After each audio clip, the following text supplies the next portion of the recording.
Hello, welcome to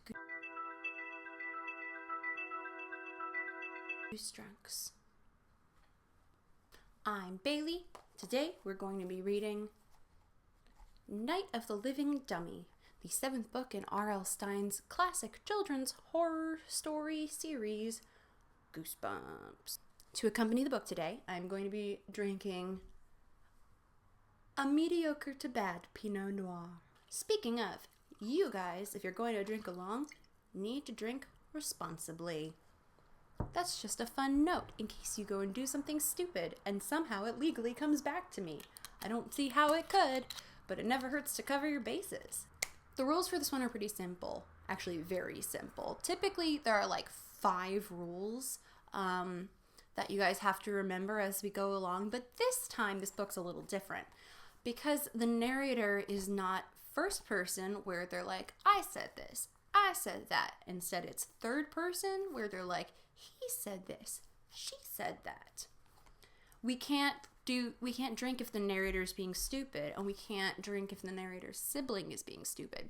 So instead what we're going to do is we're going to drink anytime anything or anyone is stupid / annoying, and anytime something legitimately creepy happens, including cliffhangers. I figure that'll just simplify things, rather than lugging around a bunch of useless rules that we're not ultimately going to have to use. I don't want to have to remember stuff, do you? Bet not. So the book starts out by introducing us to our 2 main characters. They're twin 12-year-old girls named Chris and Lindy. And in case you were wondering, Chris is with a K, like the Kardashian mom. R.L. Stine was the first Kardashian. Look it up. The beginning of the book establishes that they kind of have a contentious relationship. They argue a lot, they love to compete with each other, and their mom's just trying to do laundry, just like any mom in any Goosebumps book ever. That's all the moms do. So she's like, can you guys just go on a walk or ride your bikes or something? And Chris is like, fine, let's go ride our bikes. Let's go, Lindy. And Lindy's like, whatever, fine, let's go. And so they go, but before they even get their bikes, they see that the house next door is under construction, and they wander over because they're curious. And it turns out that no one is in the house, and it's just open. So they wander into an open construction site without hard hats. Very stupid. I'm drinking for that. Dumb thing to do. And they're wandering around, and Lindy's like, wow, a cathedral ceiling. It's like, okay, did you major in architecture? They hear some footsteps, and it freaks them out. So they run out of the house, and then Lindy spots something in the dumpster outside. She goes to investigate, and then she pulls something out of the dumpster, and Chris can see a head with brown hair and arms and legs. Dun dun dun, end of chapter 1. Chris is convinced it's a child. She's like, is it alive? That is stupid, I'm drinking. You can't. Okay. And Lindy's like, are you freaking stupid? It is a dummy. Point Lindy. Chris is like, whatever, it's probably filled with bugs and you should throw him back. And Lindy's like, no way, I'm keeping him. Don't you remember how I love puppets? You know, like no 12-year-old ever has. And if you were 12 and you loved puppets, do not tell me. I don't want to know that about you. No one does. Lindy, figures out how to make the mouth move, and she's like, my name's Slappy. Chris is like, why are you naming it Slappy? That's a stupid name. And Lindy's like, come over here and I'll slap you. Lindy's like, I can take the show on the road, can't I? Her little capitalist brain is working. She's like, I bet if I could get good at this, I could put together an act and I could make money at kids' birthday parties. And you gotta respect that kind of business acumen in a 12-year-old. That is all I am saying. So Chris is like, I think he's really creepy. That's it. That's the end of story. I think you should put him back because he's creepy and you found him in a garbage can. These 2 little redheaded children that apparently Lindy and Chris sometimes babysat for, the Marshall kids, they come running down the street and they're like, what's that? Lindy introduces Slappy and she does a little bit of hi, I'm Slappy. And the kids are surprised and delighted to learn about puppets for the first time, presumably.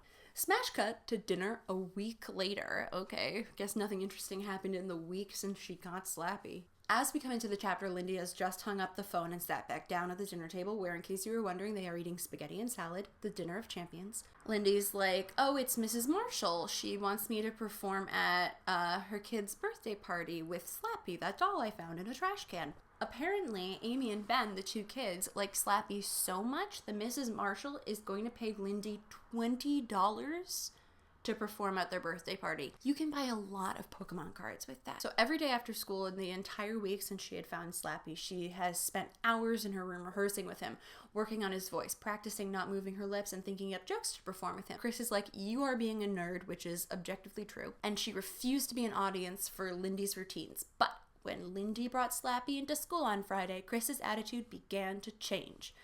A group of kids had gathered around Lindy outside of her locker. And no, instead of doing that to, like, beat her up or point and laugh at her or whatever, they're enjoying her routine. Because you know how 12-year-olds just love when other 12-year-olds have, like, weird, nerdy hobbies that they perform in the hallways. I'm drinking for RL because apparently all he does is write 12-year-olds and yet has no idea how they behave. People, all in all, find ventriloquists creepy because they find ventriloquist dummies creepy. And also they find ventriloquists creepy. Like, so Chris is sitting away from the others. She's sitting on the floor by the steps and cradling her chin in her hands. Her dad's like, you're looking glum this evening. And Chris is like, can I get a dummy too? Oh boy, Chris. Wow. Lindy gets a couple sick burns in. Why don't you find something of your own for once? Go upstairs and work on your junk jewelry collection. That's your hobby. Oh my god. Yup. And so they bicker back and forth a little bit longer, and Mr. Powell goes, I really wish you two wouldn't argue. Like, be a better parent, maybe. I don't know. So Mrs. Powell is like, what if you share the dummy? You two always share everything. You share a bedroom, so why don't you share Slappy? What a great idea, Mom. Chris climbed to her feet and walked over to Lindy. I don't mind sharing, she said quietly, searching her sister's eyes for approval of the idea. Suddenly, the dummy's head tilted back and his mouth opened wide. Get lost, you stupid moron! Slappy's wooden hand shot up and he slapped her hard across the face. Oh my god, end of chapter. A burst of violence. Mr. Powell jumped up from the couch. Stop acting dumb and apologize to your sister. Good parenting, Mr. Powell. A+ parenting. Lindy's like, I'm sorry. And she, like, hands Slappy to Chris. Mrs. Powell leans in close to Lindy and whispers, why'd you make such a fuss? That was so babyish. Babyish. Jesus. Later that night, Chris sat straight up in bed. She had had a bad dream. She was being chased. She remembered, her heart still pounding. Chased by what? By whom? But then when she tries to go back to sleep, and she's still really uncomfortable, and then something catches her eye. Someone is sitting in the chair in front of the bedroom window and staring at her. And then she realizes it was Slappy. He was sitting up in the chair, tilted to the right at a slight angle, one arm resting on the slender arm of the chair. Okay, using the word chair twice in one sentence. That's a choice you can make, I guess. His mouth locked in a wide, mocking grin. His eyes seemed to be staring right at Chris. That was a very bad sentence. Like, it was meant to be creepy, but I'm so distracted by how bad the grammar and, like, I can't even focus on how creepy it is. So I'm going to drink because I am annoyed personally at R.L. Stine for failing me. So she climbs out of bed and makes her way to the window. So she's like examining him, and she rubs his wooden hair, and then she quickly jerks her hand away. What was that sound? Had Slappy snickered? Had he laughed at her? No, of course not. She just realized she was breathing hard. That's what that sound was. Of course, it sounds just like laughter. She, like, looks at Slappy and she is like, go on, do something, I dare ya. Like, she's waiting for him to be supernatural or alive or whatever, and he doesn't. He doesn't do anything. So she feels like a moron. She starts to go out back to bed. She had only gone one step when Slappy reached up and grabbed her wrist. Okay, we can drink for that. That's a creepy thing that happened. Oh my god, but it turned out to be Lindy. That's... Logistically, it doesn't make sense. You can't sneak up on someone in front of them, right? If your sister's like at the window and like turns around to go to bed, how fast and quietly do you have to move to get to the doll, grab the doll, and use the doll to grab your sister? Like, on Monday afternoon, Lindy and Chris both stayed after school to rehearse for the spring concert. It was nearly 5 when they arrived home, and they were surprised to see their dad's car in the driveway. He's leaving tomorrow for a sales conference in Portland. Chris goes upstairs, she puts her stuff in her room, then turns to go back downstairs, and something in the window catches her eyes. What could it be? Slappy was propped up in the chair in front of the window, grinning at her with his usual wide-eyed stare. And seated beside him was another dummy. "What's going on here?" Chris cried aloud. Well, I think it's pretty clear there's a second dummy. For the second of you. Chapter 6 starts with her parents telling her the obvious. They got the dummy for her because she asked for one. She makes the goddamn brilliant decision to name her dummy Mr. Wood. So they have a little thing where they're like, my dummy's better than your dummy. Oh yeah, well my dummy's better than your dummy, for like a whole page. And you should just drink for that whole page, because honestly, it's the stupidest thing I've ever read, where she was like, my ventriloquist dummy's cool because he's got high top sneakers. And Lindy's like, my ventriloquist dummy's cool because he's got a jacket. And it's like, none of them are cool. That's the thing about ventriloquist dummies. They can wear anything, and they're still ventriloquist dummies.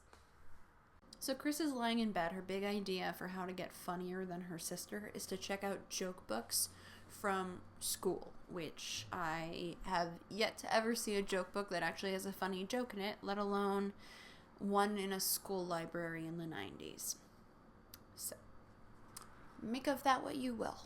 So the next morning, their mom's like, rise and shine. And then Chris rubs the sleep from her eyes, stretches her arms high overhead, and then glances across the room and goes, what's going on? And then she shakes Lindy awake, and she's like, what's going on? And Lindy's like, what? And Chris is like, what is the joke? Where is he? Chris pointed to the chair across the room. Slappy grins back at them, bathed in morning sunlight, but Mr. Wood is gone. Dun, dun, dun. We can call it a cliffhanger. I haven't had a drink in a while. So they do that thing where they argue back and forth, where Lindy doesn't know what Chris is talking about, and Chris is really convinced that Lindy moved her goddamn marionette or whatever. And then Chris spots Mr. Wood in the doorway. Lindy looks where Chris is looking. Mr. Wood is in the doorway. He's standing, his skinny legs bent in an awkward angle, but here's the thing.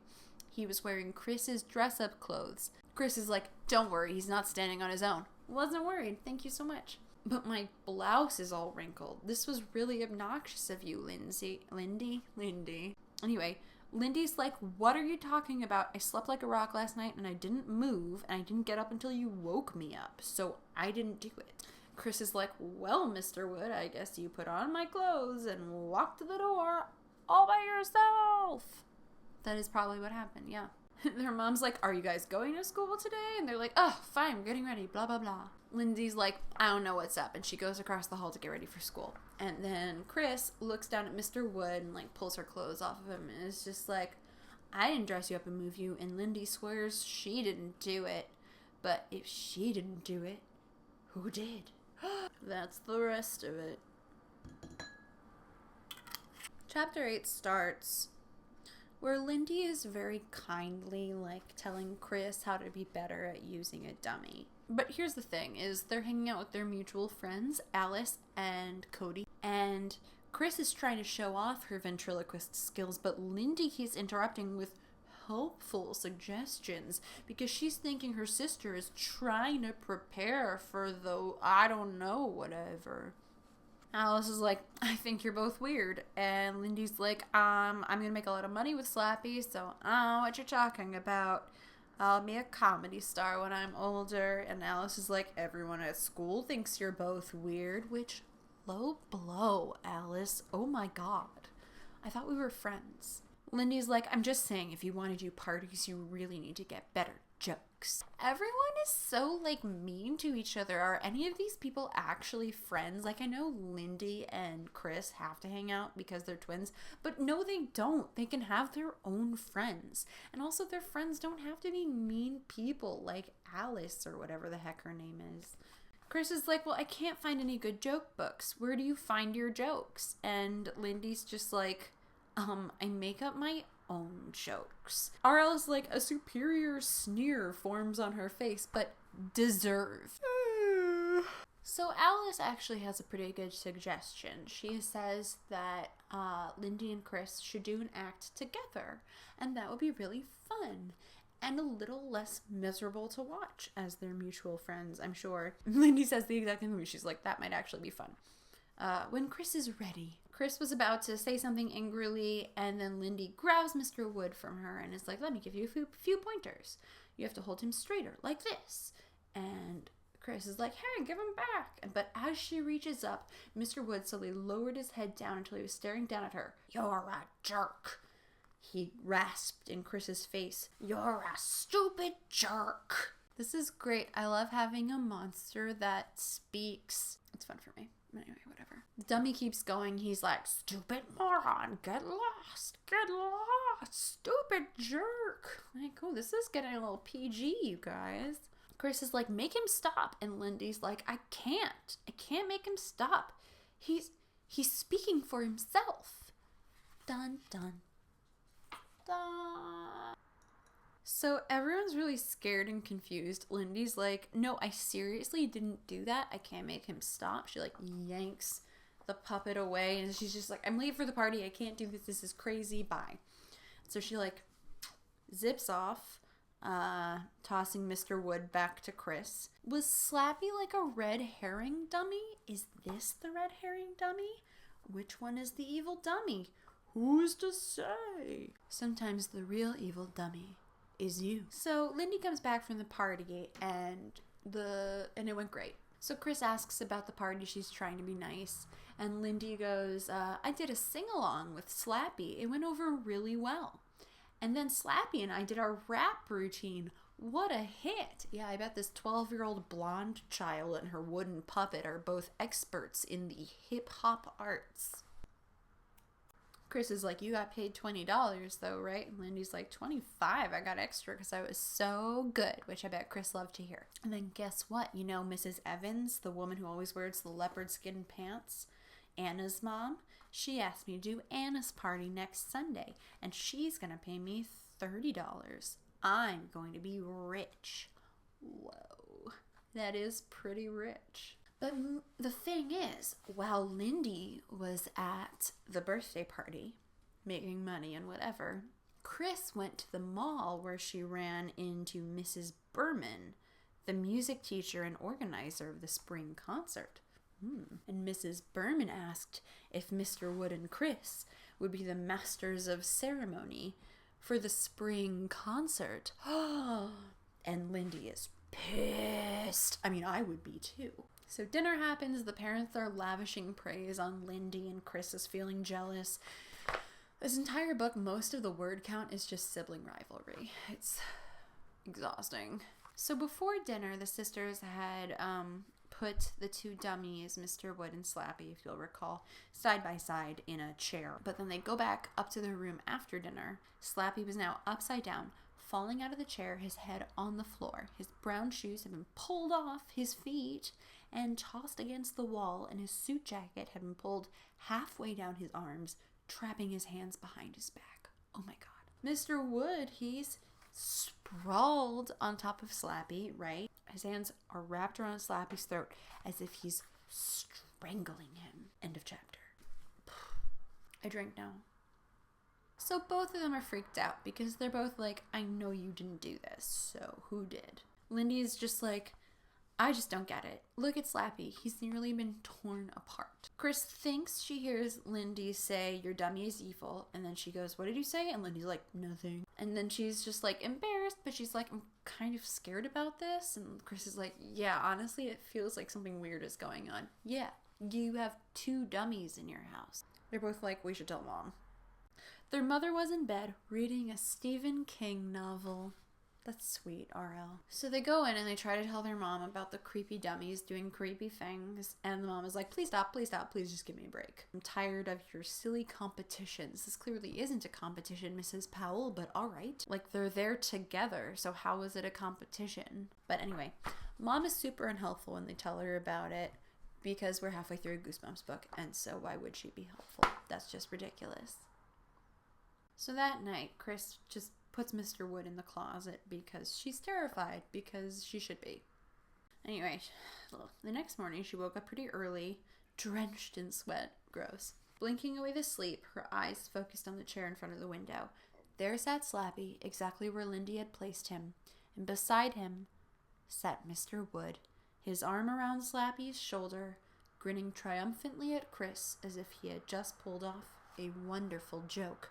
Oh my god, okay. So just to be clear, was Slappy a red herring dummy? Like, did he seem creepy? And then it's the thrift store dummy that's haunted? Anyway, dun dun dun, end of chapter, cliffhanger. Oh snap. Okay, chapter 11 starts. Chris is practicing with Mr. Wood in the mirror. It's been 2 days since the incident and nothing creepy has happened since. And she's working on her routine. It sounds pretty good. But then Lindy comes bursting in with news.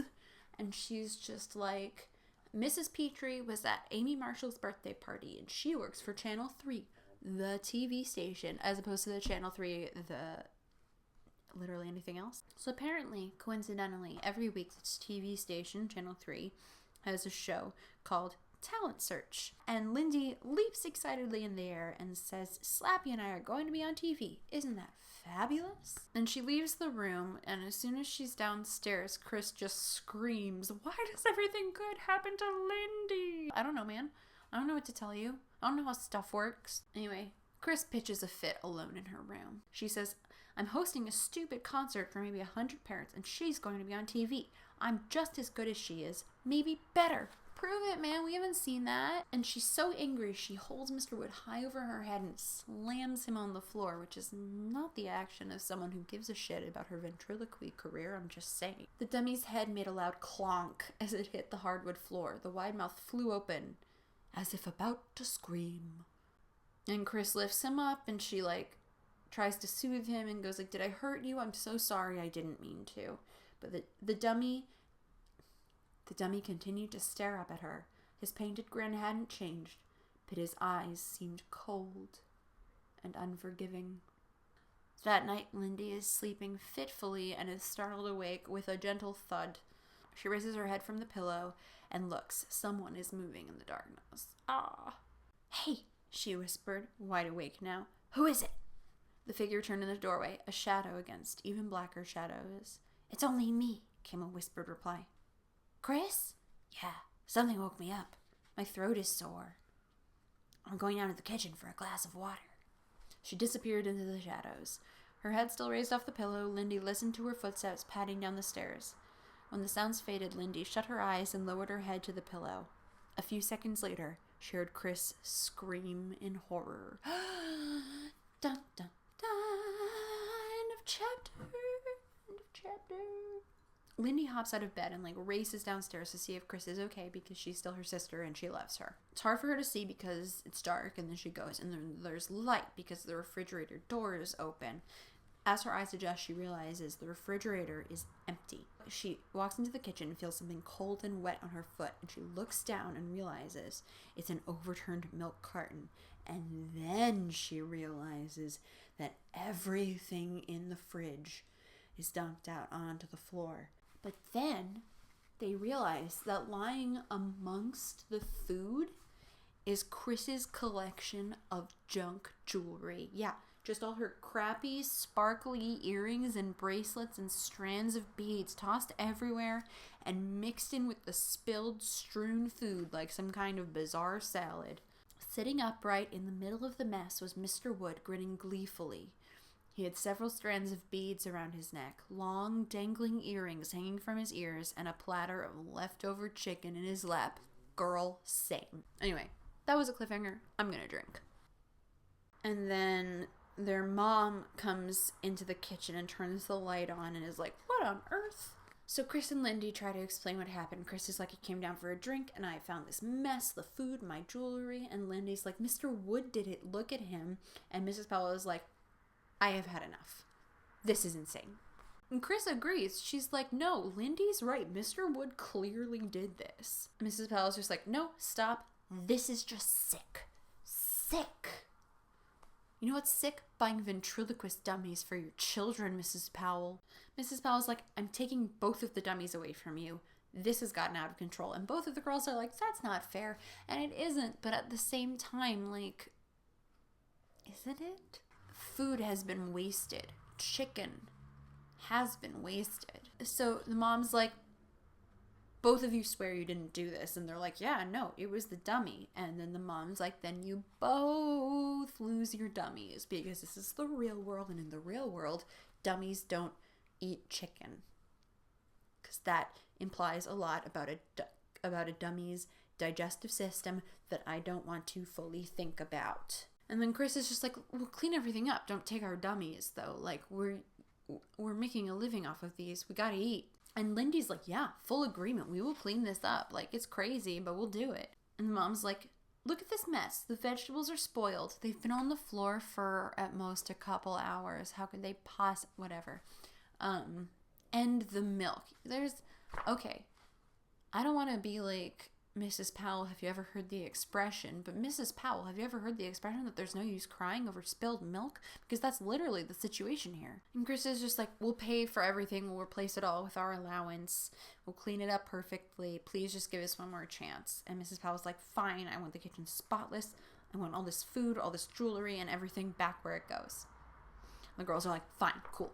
Great. Don't take our creepy haunted dolls. And Mom's like, fine. I guess we all lose then. Whatever. And leaves. So for the rest of the night, instead of sleeping, they just clean the kitchen. And Mr. Wood just grins as if it's all a big joke.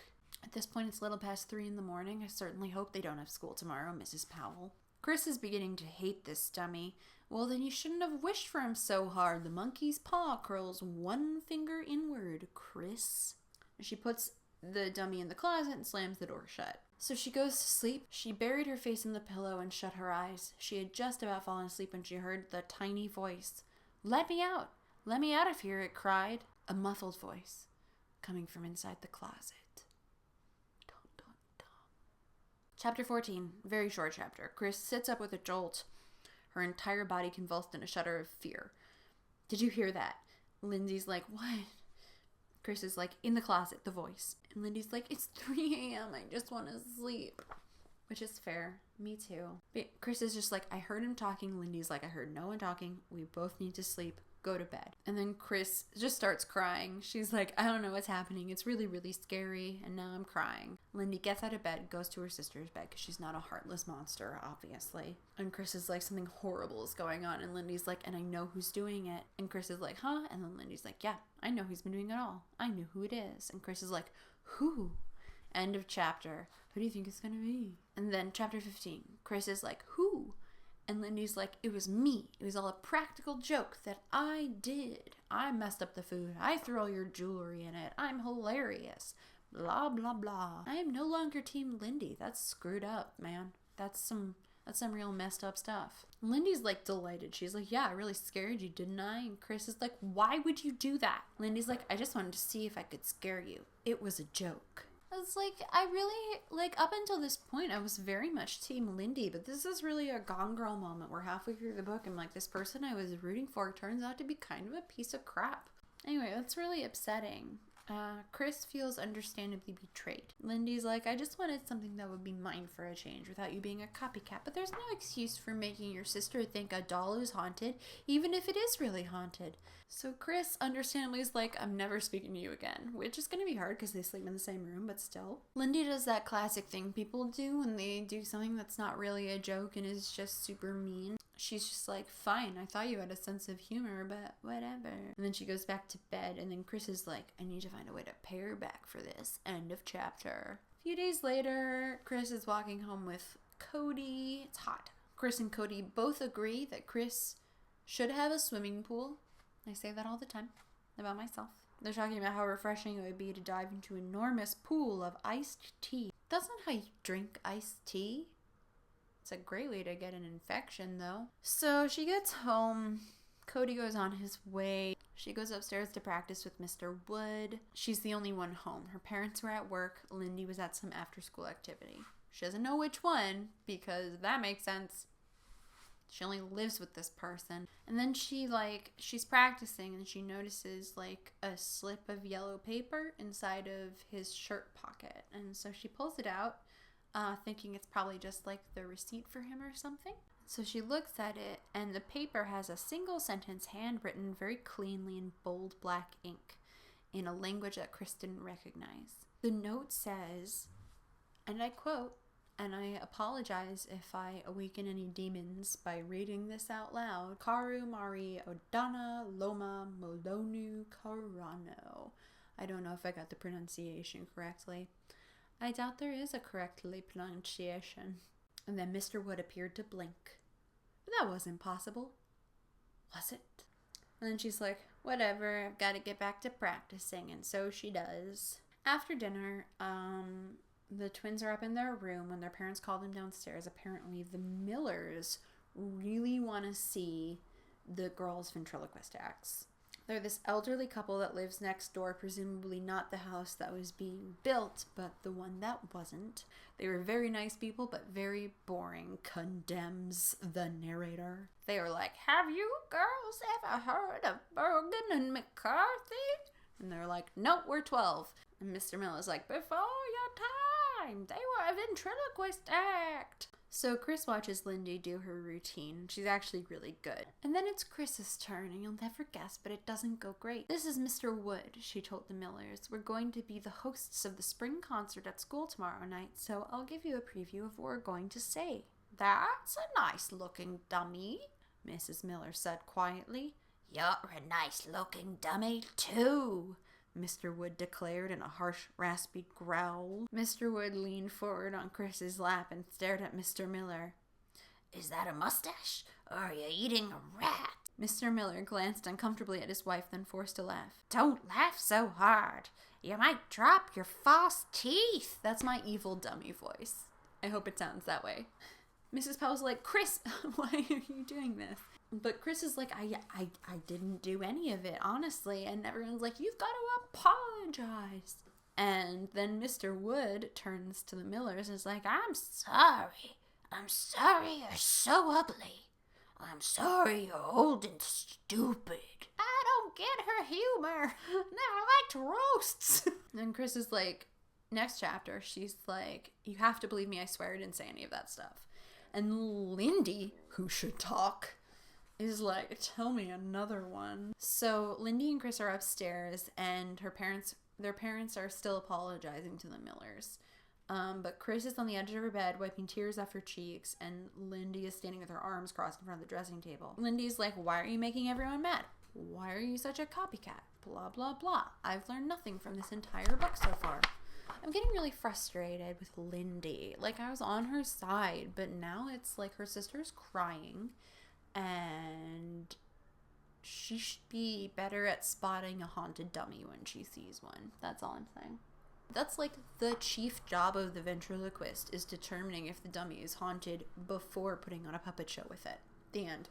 Now we're at the auditorium. It's time for the spring concert. Chris is very nervous for some reason. She gets Mr. Wood ready. No insults tonight, and then to her shock, the dummy blinks. But she didn't touch the eye thing. That's creepy. And so in spite of the fact that her dummy is blinking on its own, she goes on stage anyway. You gotta admire that determination. They're in the spotlight.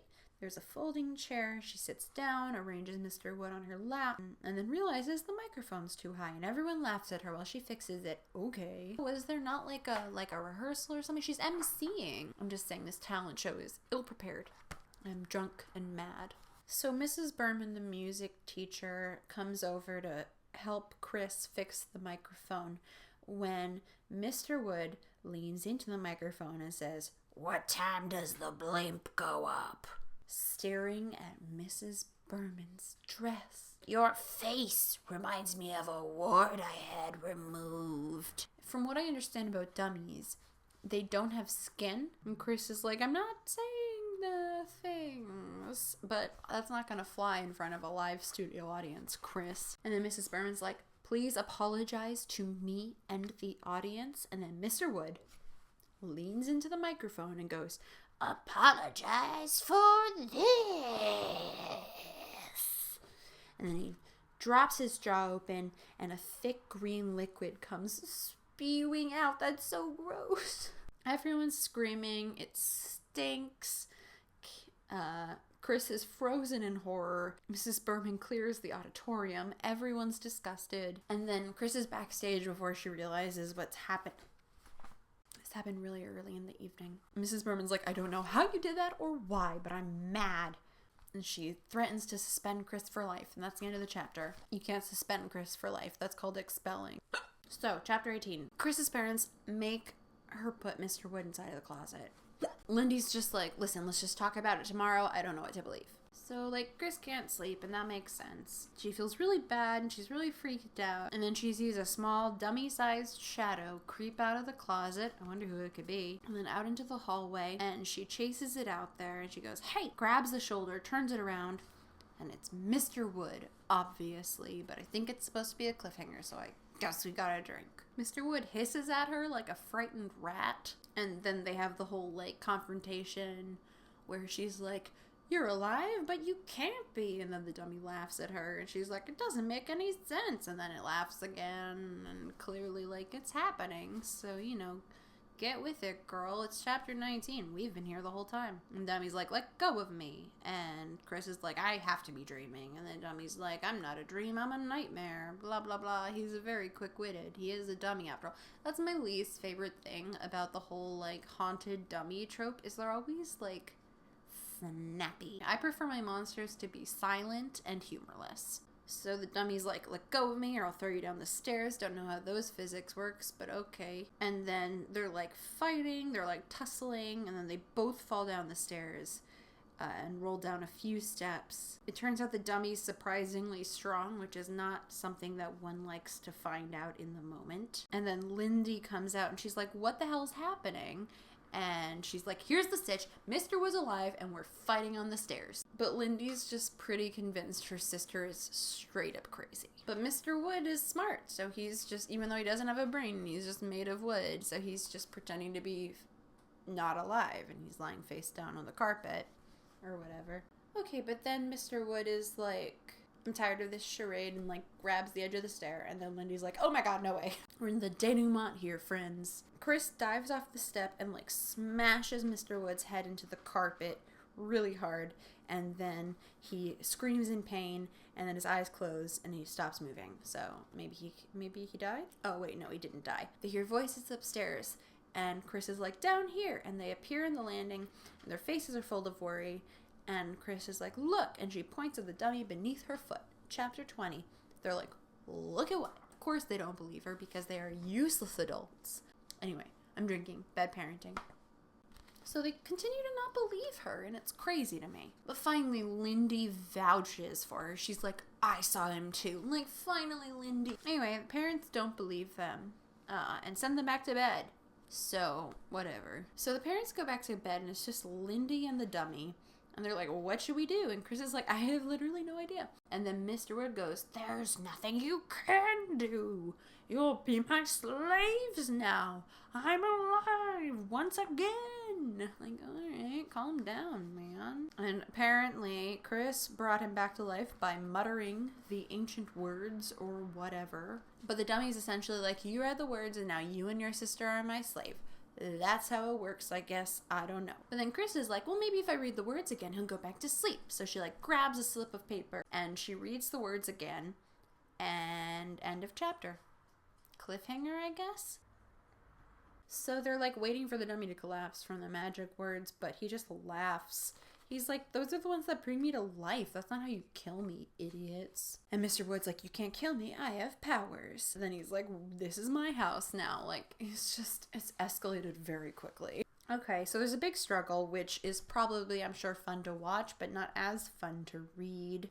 He's like, wait, never mind. I'm not gonna run from you. You guys are my slaves. Like, figure out your motivation. But they like work together and they stuff him in a suitcase. And he's like, you'll pay dearly for this. Now someone's going to die. And then Chris latches the suitcase and shoves it into the closet. Chapter 22.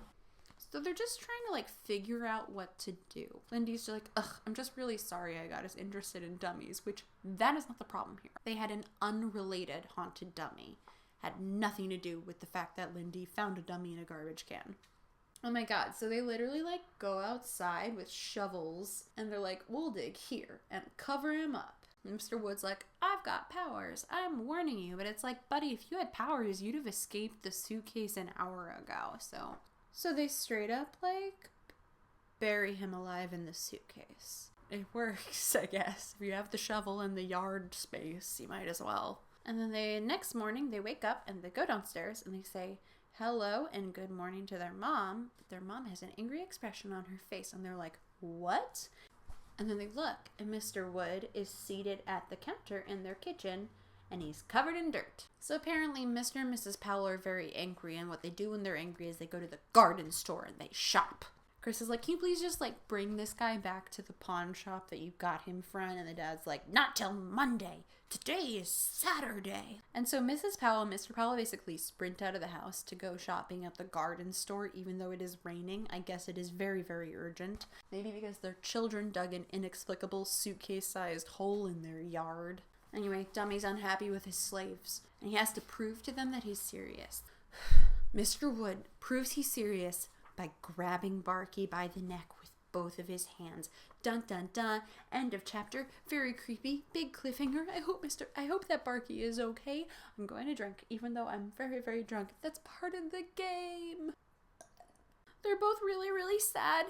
I'm really, really sad. Mr. Wood is strangling the dog. They're like yelling at him. The dummy's like, I gotta do it now.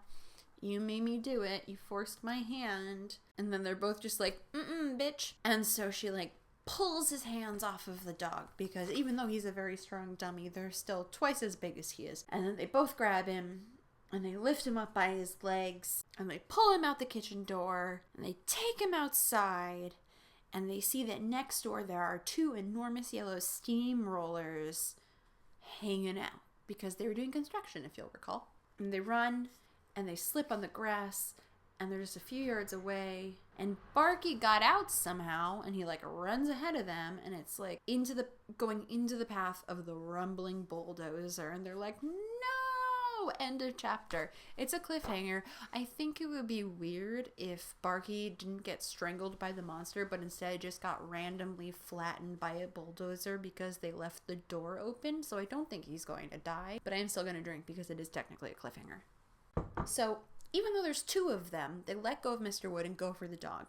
Should have divvied that task up, but alright. The rain's pelting their head and their shoulders, all their shampoo brands. They chase the dummy. Mr. Wood turns and starts to run. He never saw the second steamroller. It rolls right over him, pushing him onto his back and crushing him with a loud crunch. There's a loud hiss that rises up from under the machine as the steamroller smooshes Mr. Wood. Then there's like a green gas that comes up that smells like rotten eggs and it's really, really gross. And this driver jumps out of the thing. The construction worker's like, did I run over a child? And Chris is like, he was a dummy. He wasn't alive. Don't worry about it. He apologizes. They're like, it is fine. So they run away back to their house with their dog. And they go inside. They enter their bedroom to find the window wide open, the curtains slapping wildly, rain pouring in. Chris hurries across the room to shut the window. As she leans over the chair to grab the window frame, Slappy reached up and grabbed her arm. Hey, slave, is that other guy gone? He asks in a throaty growl. I thought he'd never leave. Dun, dun, dun. End of book. That was a great ending. But also, I cannot believe that the dummy on the cover, the dummy that's the, like, prevailing scary dummy of the entire Goosebumps series is only alive for like 4 pages in this book. He is a red herring. It is insane to me. Anyway, I've had almost an entire bottle of wine. I cannot believe this book. It's amazing and great. It's got a lot of iffy narrative choices, but I respect the ending.